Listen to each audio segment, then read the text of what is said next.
You may already familiar with some of the Google Drive popular tools such as docs, sheets, slides. But if you come down in more options, you will find perhaps the most powerful tools we have a Google Form. As a continuation, let me give you a demonstration about Google Forms. How to create surveys, quizzes here in Google Form.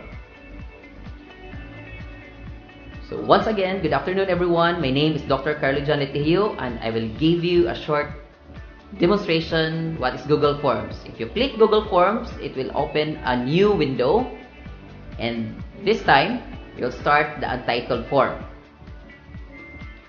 So, of course, first imong tanawon sa imo siya ilisan.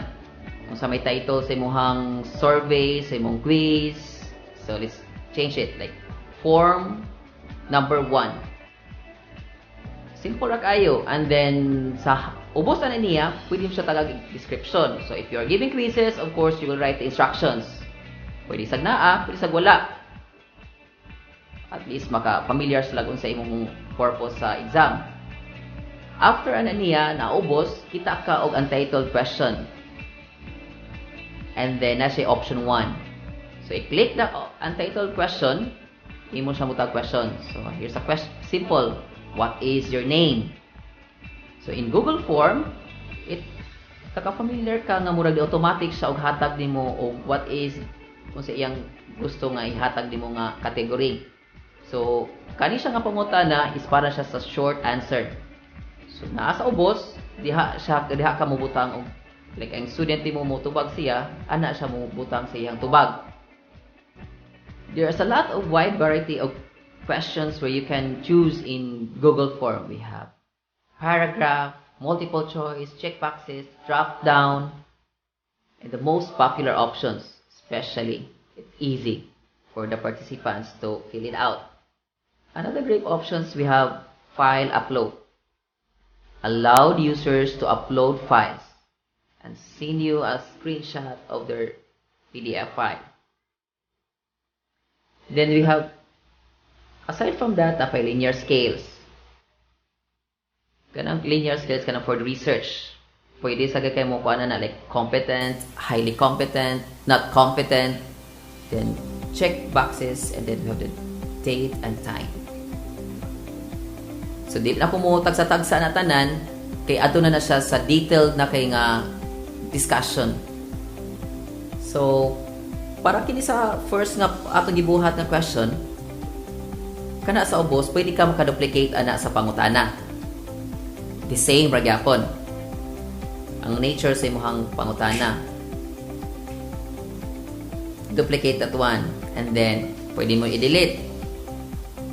And then, this is required, this is portion, this is very important. Kung necessary, yun siya, o kinahanglan yun siya nga tubagon siya sa participant. By selecting that one, this is what we call slider. And then, they cannot proceed to the next question kung dili nila matubag ang previous nga naka-on ang slider. Na ay floating menu, and then click add, and another new question. So, let's add a multiple choice question. How is your day going so far? Alright, so option 1, you want to say, it's great. Then, another option, number 2, it's okay. Maybe 3 options, it's been a bad day. Alright, so we have 3 multiple choice options here. So, you can add as many as you want. But you also notice that there is add another form. So, if you're going to remove those other options, you can just simply click the X. So, if you're going to swap or change the choices, you can drag it here and put it, rearrange it. So, have you noticed nga naapod siya add image? Okay? So, the type question is multiple choice. You can add question and image for these answers. So, happy face siguro for great, for sad face for it's been a bad day, or maybe depending on the type of question. which of this picture do you like most? So, gamit siya ang add image for the choices. So, ari ta didapita sa kananay floating menu options. So, kana second choice here is import questions. So, kung nanakay gi-create na daan, pwede ra gyud mo siya i-click na diretso, i-import nimo diretso siya. Okay? So, na mga other made that are existing. And then, kana siya, muna siya ang to add and to change the text size. So, imo na i-select, you add a title in a portion or below of the question. So, if mo select siya, below ang nga question, na siya ibutang add description. So, pwede sa keep going, then don't give up. So, muna siya may iyang role sa kana nga add description. And then, pwede mo siya i-delete. So, add image, add video. Add image. So, take example, you can just upload it, or you can have snapshot, URL, you can go to the Google Drive or your albums. So, I choose an image, you can upload here, you can some example here. Automatic na siya mo insert na siya sa imong form. So, have you noticed? So, mo na siya you cannot add a question here. Kay mura na siya nihatag na ka o probably siguro mga preliminary siguro nga video siguro information. Okay?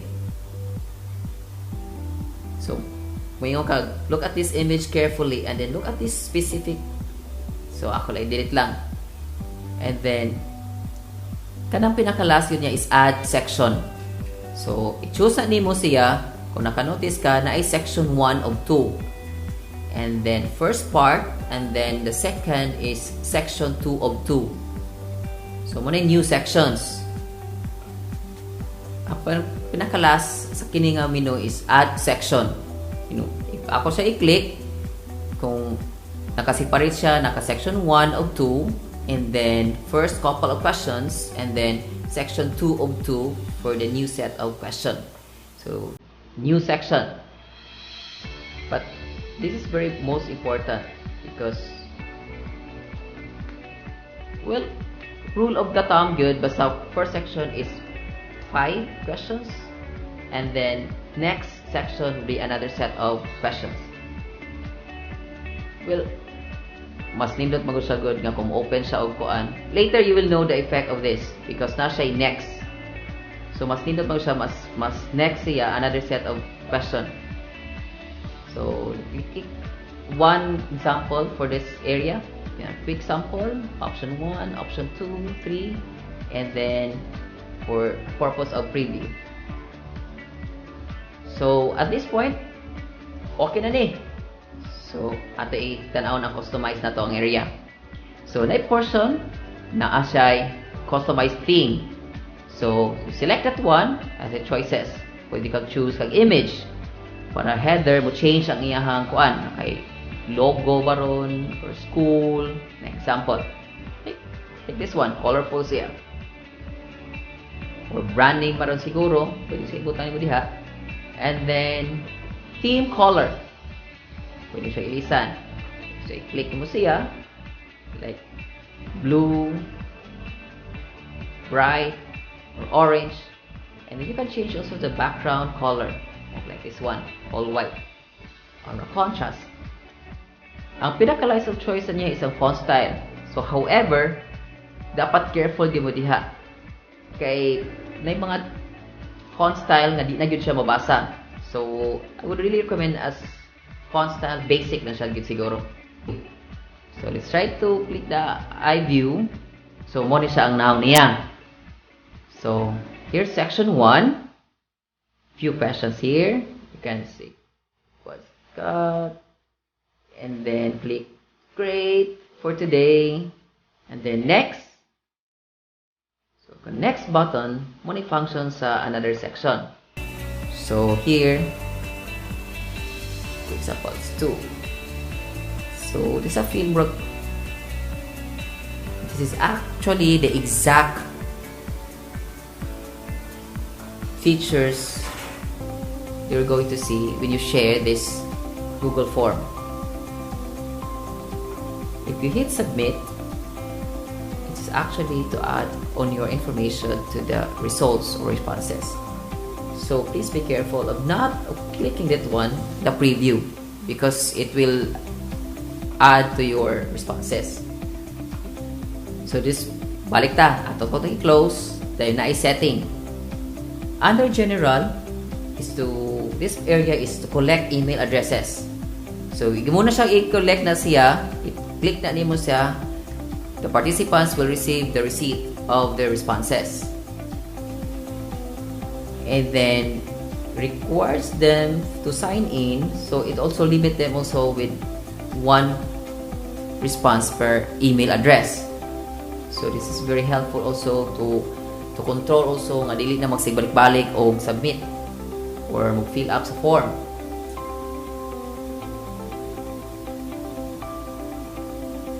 And then lastly, you can select this one. Second options, you have presentation. So you have to show progress bar where pwede pagka makita nimo pila ka percent na ang ni response sa imuha. Like let's just say 30%, like 50%. And then the second option under presentation is pwede sa nimo siya i-shuffle nimo ang mga questions. Okay? So within that niya, next nga participant lain na pud ang yang set sa questions. Then the last one is you have to check this one as default. So kung mo go back ka diha, i-uncheck nimo siya para dili na kang magsig balik-balik. So the last but not the least, we have the confirmation message. So your response has been recorded or thank you for participating. In the last one, we have quizzes. So this is very brief lang yung kayo. Okay? Anyway, i-detailed naman po siya sa breakout session. So at this point, it will allow you to give a grade. You can highlight. So this is a powerful tool for the setting. I think we're done. Okay naman siguro ta. Nanata sa preview, nasa sa settings, and it is send this one. Okay, send to. So, pwede nimo siya i-send so many things. Pwede sa collect email addresses. So, pwede po ka email nimo siya i-copy-paste. So, nimo tanang kuan sa imong estudyante. And then, you can change the subject form, the message. And the most popular way gud ani niya is you're going to, so the Google form will be the one to provide the link, and then i-shorten po siya. So mo na siya may pinakamubo niya. Have you noticed the evaluation? Evaluation 1, ingani siya kamubo. So the last one, we have to embed the HTML. So pwede mo siya ibutang sa web page. You can copy this one and then imo siya i-paste within sa website editor. So the last but not the least, we have to look at the responses. So at this point, questions and the responses. For this form, as of now, wala man tayo gikuanan. So basically, at this point, so this is a sample, kanan siya mga responses. So this is quite the summary of everything. Okay, so multiple choice questions, we have the short answer, and then another set of question over here. So summary na siya. Then we have the questions. Kini siya nga area, gamit ni siya for, let's just say, kung sa ito pa muna kami sa item analysis. And the last one, we have individual. So, at this point, mo ni siya may iyang summary sa tanan. So, hatag sa comments. So, kung imo na siyang kining portion, Within the responses, na siya tag responses on or off. So, i-turn mo siya off. So, after anak niya, imo siyang i-off siya, tanan dili na makakuan. Google Sheet. So, i-click mo sa Google Sheet icon, i-click mo niya, automatic siya, the summary ni siya, sa tagsa-tagsa, and then, ang nakanindot niya kaya na siya timestamp. So, when siya ni-submit. So, muna nakanindot kay na siya detailed information and monitoring. When, kano sa siya ni kuan, ni response, time and date. So, muna gapoy. So, automatic gapon siya nasa imong Google Drive gapon. So, wala siguro. And this is all about Google Form.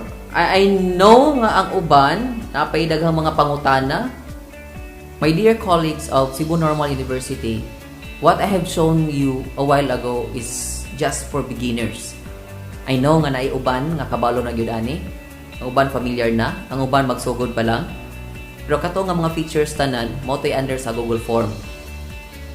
Pohon mag-training by college, by department, by subject.